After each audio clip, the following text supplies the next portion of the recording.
Vamos lá, mais um encontro aí, dessa vez um assunto que pode realmente fazer a diferença nessa prova.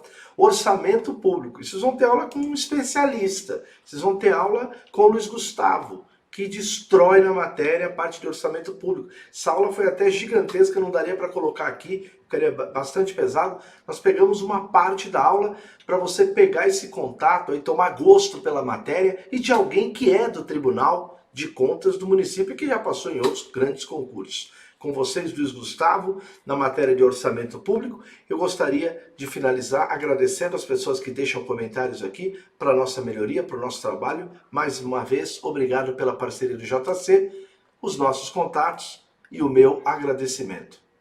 A gente vai falar de conceitos e princípios orçamentários agora, tá bom?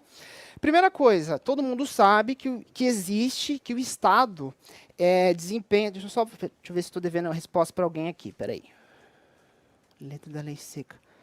Ah, tá. Não, beleza. A colega estava perguntando se teria sido disponibilizada a lei seca, mas parece que já foi. Se entrar na área do aluno de vocês, vocês vão ter acesso lá, né? Beleza? Então, estamos em dia, pessoal do online também. Já está tudo certinho. Gente, então todo mundo sabe que o Estado arrecada, o Estado se endivida e o Estado gasta. Então, o Estado, para fazer as suas atividades, né, a tudo aquilo que o Estado existe para fazer algumas atividades. Por exemplo, prestar serviço público, o Estado existe para prestar serviço público, o Estado existe para exercer poder de polícia. O que é o poder de polícia? É fiscalização, né? Basicamente a fiscalização. Enfim, para tudo isso o Estado precisa de dinheiro. Né? O Estado arrecada, se endivida e gasta. Sendo assim, é necessário a existência de regras para isso. Né? Como é que a gente organiza a parte financeira do Estado? Essa relação do Estado com recursos, né? Do ponto de vista monetário, com moeda, financeiro. Então, isso é atividade financeira. E a gente vai estudar agora. Todo o nosso estudo, ao longo dessas duas aulas, ele se volta para o orçamento. Tá? E o orçamento é uma parte desse sistema financeiro. Tá? Então, o orçamento a gente vai perceber que é uma lei que regra como o Estado arrecada, como o Estado gasta. Tá? Então, tudo isso está numa peça, numa lei chamada Lei Orçamentária. A gente vai entender isso ao longo dessa aula e da próxima. Tá bom? Bom, já vamos então adentrar em dois dispositivos da Constituição. Então a gente vai ver os artigos 163 e 164 agora. Esses são bem tranquilos, pessoal. Quando cai questão de concurso sobre esses dois artigos, 163 e 164, então esse é o princípio daquela parte de constitucional que a gente vai ver. 163, ele é bem claro, bem tranquilo, muito assim, talvez o que se pergunta em prova é mais na decoreba mesmo, não tem muito segredo aqui.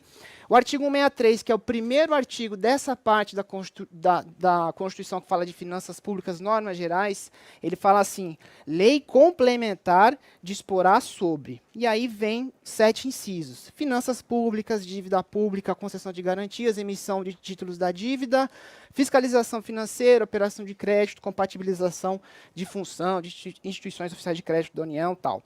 Quando cai em prova isso, pessoal, o que eles perguntam? Se é lei ordinária, se é emenda à Constituição, se é uma lei complementar, se é uma medida provisória. E não é. É lei complementar, trata sobre isso. Fim de papo. Então, o artigo 163 não tem muito problema. Eu, particularmente, eu não tenho mnemônico para isso aqui, para memorizar o que é que tem que ser assunto de lei complementar. Né? Coisa que de tanto ler, né, com a familiaridade, a gente acaba... Mas, assim, se vocês se lembrarem dessa fotografia aqui, eu acho que já ajuda. Tentem se lembrar de alguns assuntos. Finanças públicas, dívida pública e tal. Isso é o que cai. Ele vai te perguntar se esses assuntos serão tratados por qual veículo. Né? E já raciocinando, né, por exemplo, se na questão disser se pode ser medida provisória, não pode, porque medida provisória, se vocês...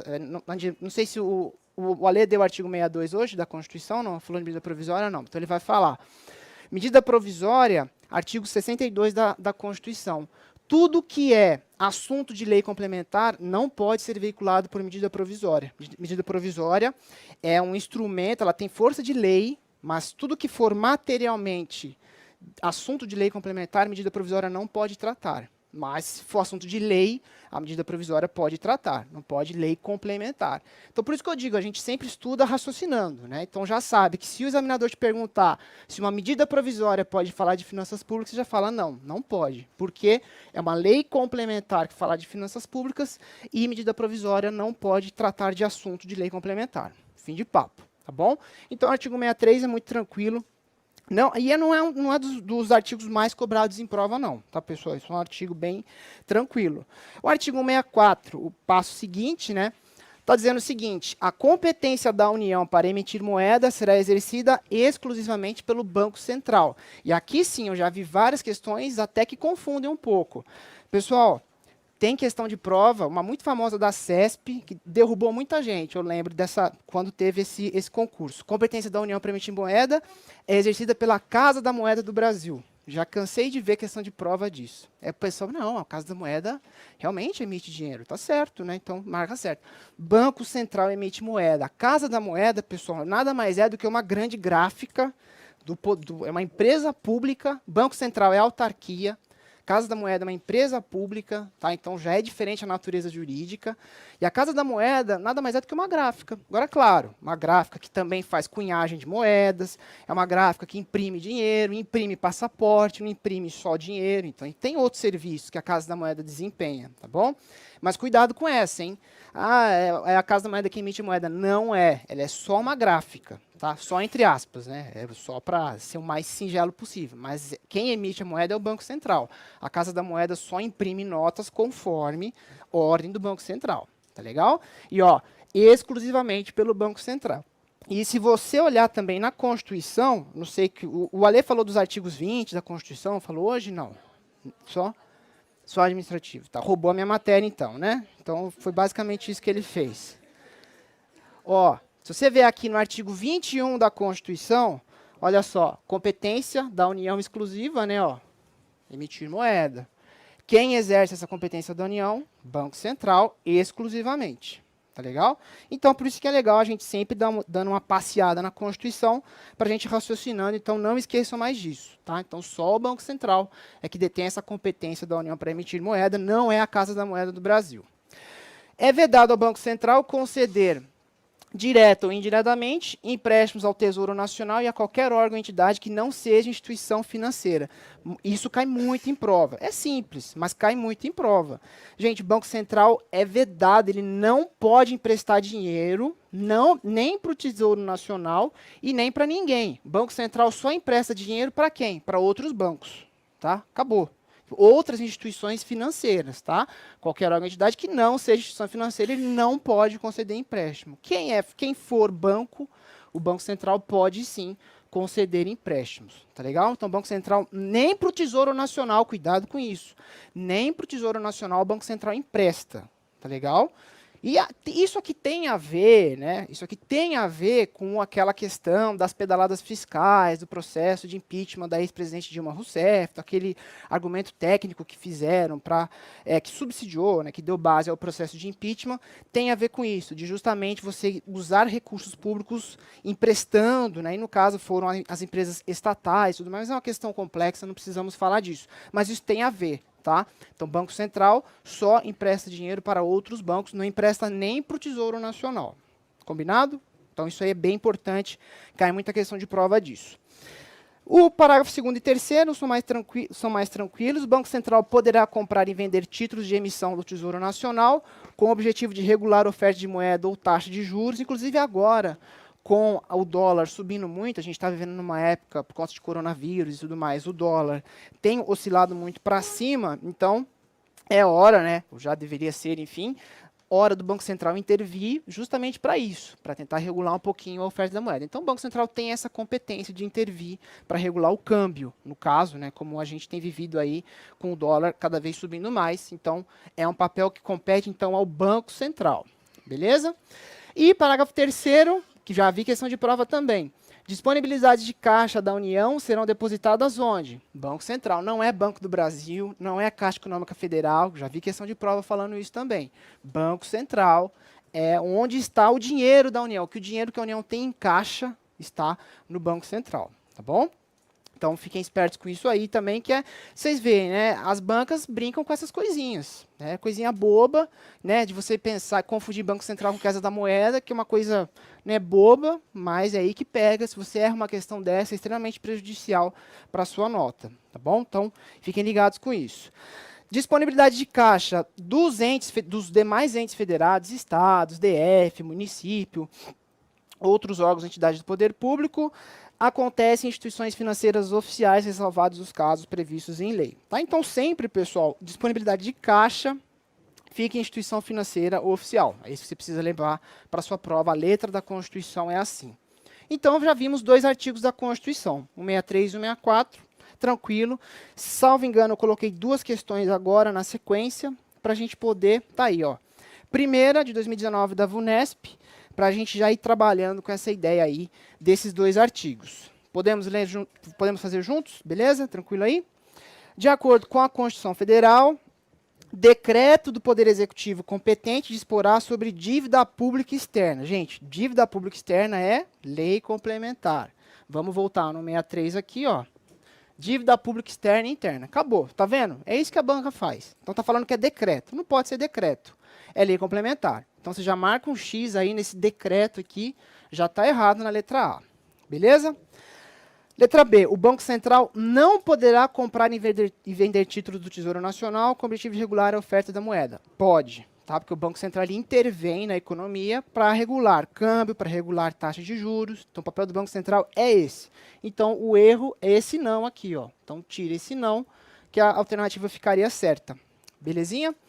Na letra C. A competência da União para emitir moeda será exercida exclusivamente pelo Banco Central. Aí beleza, aí tá certinho, né? Não é a Casa da Moeda, não é Banco do Brasil, não é Tesouro Nacional, não. É Banco Central que emite a moeda e é exclusivamente o Banco Central. Então, fim de papo, letra C, gabarito, né? Letra D, só para a gente ver os erros, né? Disponibilidade de caixa da União serão depositados no Banco do Brasil. Já sabe que não, é Banco Central, né? Então, a letra D também já está errada. E apesar que o resto da letra D está certa, né? Porque ele fala estados, municípios, tal, instituições financeiras, não, instituições financeiras oficiais, né? Aqui está falando públicas ou privadas. Então, esquece que também está errado o finalzinho da letra D, né? Como a gente viu aqui, ó, instituições financeiras oficiais, tá bom? Para os estados e municípios e tudo mais. Beleza? Letra E. A lei ordinária disporá sobre operações de câmbio. É ordinária? Não é, né? Se você olhar aqui, ó, operações de câmbio no inciso 6º é uma lei complementar. Então, vejam que não há grandes dificuldades. É que você tem que conhecer, né, o dispositivo da Constituição. Mas, letra C, percebam que a questão é muito tranquila para quem realmente tem familiaridade com o artigo 163 e 164 da Constituição, mas não tem segredo. Ah, e se cair em prova, vai ser nessa linha? Vai ser nessa linha, pessoal. Nunca vi questão de prova complicando muito esses 2 artigos, tá bom? Vai ser nessa linha, então, essa aqui é um excelente exemplo de questão sobre esses 2 artigos. Essa aqui, bem mais simples, né? Segundo a Constituição Federal do Brasil, no seu capítulo 2, a lei complementar disporá sobre, e aí... Qual é? A gente não viu ainda, né? PPA, LDO, LOA, né? A gente não viu. Mas a letra A, né, pessoal? Finanças públicas é lei complementar. Já adiantando, né, a nossa matéria, tudo isso aqui é lei ordinária, tá? Às vezes a gente tem a percepção, e aliás não é uma percepção, matéria orçamentária é uma matéria bastante sensível. É uma matéria que a gente vai perceber que tem uma série de peculiaridades, né? Então, o orçamento como um todo tem muitas peculiaridades. Mas uma coisa é certa, todas as leis orçamentárias são leis ordinárias, tá bom? Todas elas são ordinárias, não são complementares. O que a gente tem de lei complementar é a LRF, que, aliás, é a lei que fala disso. Lei de Responsabilidade Fiscal fala sobre finanças públicas. E a Lei 4320, que nós iremos tratar também, ela é uma lei ordinária, mas ela foi recepcionada pela Constituição com o status de lei complementar. Então, se você quiser alterar a Lei 4.320, que a gente vai ver ao longo do curso, é uma lei complementar, não é uma lei ordinária. Para alterá-la, que ela tem status de lei complementar. Isso aí o Alê domina esse assunto como ninguém, ele vai falar para vocês disso com certeza, porque isso é assunto de direito constitucional. Tranquilo, gente? Então, já vimos uma parte da nossa temática de constitucional, né, que a gente está falando, já falamos de finanças públicas, falamos os primeiros artigos da Constituição que tratam desse tema, e agora a gente iremos sim adentrar no conceito de orçamento público propriamente, tá bom? Eu trouxe duas visões, eu sempre gosto de trazer essas duas visões sobre orçamento público, para a gente já trabalhar com o que se fazia, com o que se falava e como é hoje. Tá?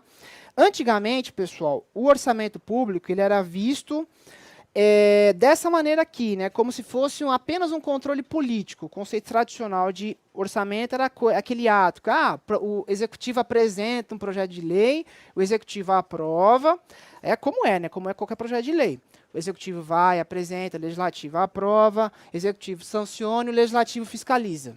Pronto, o orçamento tradicional seria isso. Né? E, na verdade, isso continua hoje em dia.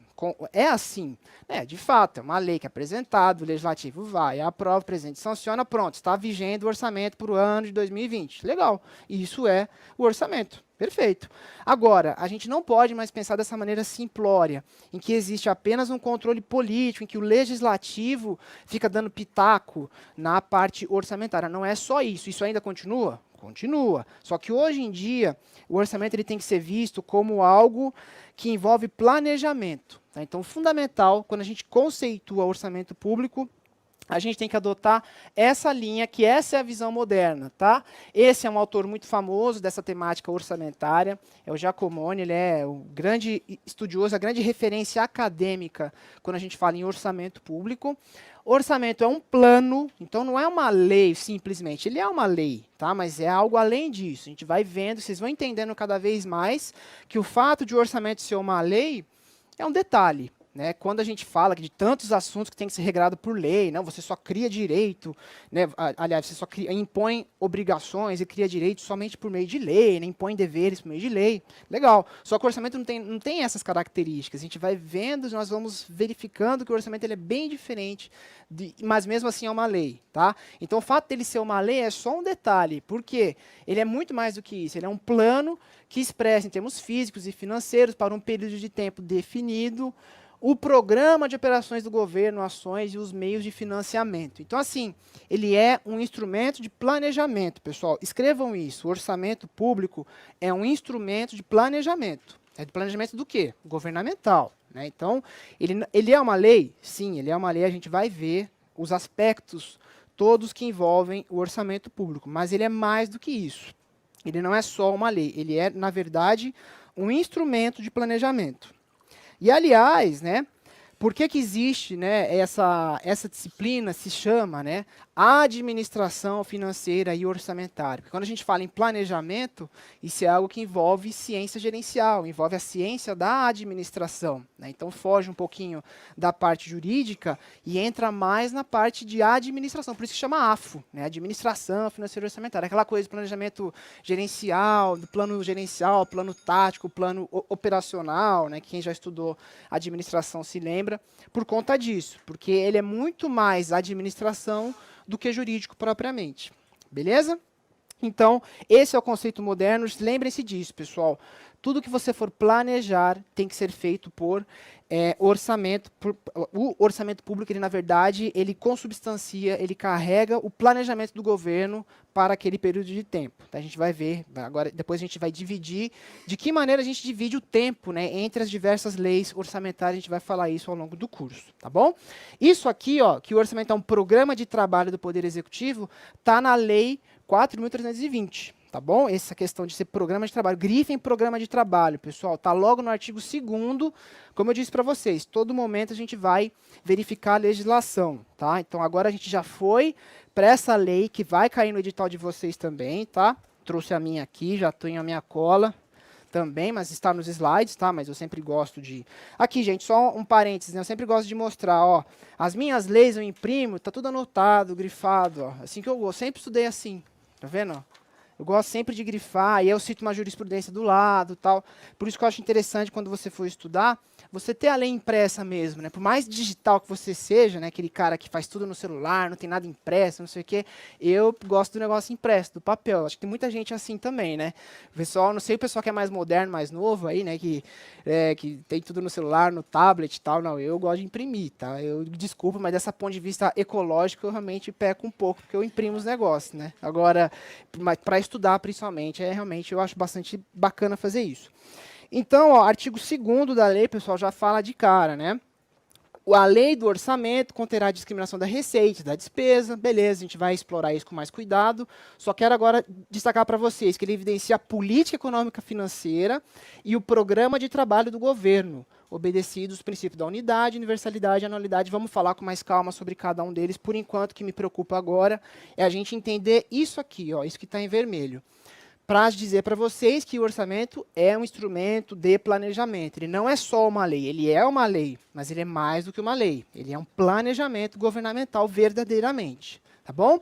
Quando fala aqui, olha que interessante, para a gente ver como as coisas fazem sentido. Evidenciar política econômica. Vocês acham que o orçamento é uma maneira de fazer política, de você priorizar algo? Lógico que é, né? Se você, por exemplo, é só você pensar no próprio Brasil, né? Se você vota em um candidato que é de um partido que, tradicionalmente, ele sempre, ou pelo menos se fala, né, se diz que ele olha mais para o lado social, quando esse governante for apresentar o orçamento dele, ele vai priorizar áreas sociais. Agora não, eu voto numa plataforma de liberais, de pessoas que se aproximam mais do mercado. Vai ser diferente o orçamento, ele vai ter outras prioridades, ele vai mandar mais recursos para X e menos para Y, por conta que existe isso sim. O orçamento, ele naturalmente, ele já expressa uma política econômica, uma opção que a população faz nas eleições. Isso reflete sim na peça orçamentária. Por mais técnico que o orçamento seja, sempre há uma margem para essa política, né, para realmente o cara lá que é o mandatário, enfim, o dono da caneta que a gente fala, né, ele vai ter a opção dele. Ele foi eleito segundo uma plataforma. E no Brasil é assim, sempre funcionou e sempre vai ser, né? Eu acho que o grande problema da nossa realidade não é essa questão orçamentária, eu acho que são outros problemas que fazem, enfim, o Brasil está em crise e tudo mais, essas coisas todas, acho que são problemas que vão além disso. O orçamento por si só não tem problemas, né? A gente tem outras questões que influenciam. Gente, mas o que interessa para a nossa prova? Tudo bem que o orçamento é um planejamento, tá? Então, artigo 2º da Lei 43/20, já fica isso, deixa isso muito claro. O orçamento evidencia, sim, uma política econômica. Maravilha? Então, podemos avançando aqui. Estão aqui os nossos contatos e eu gostaria, mais uma vez, de agradecer e pedir, por favor, deixe seu comentário para que nós possamos melhorar o nosso trabalho. Muito obrigado.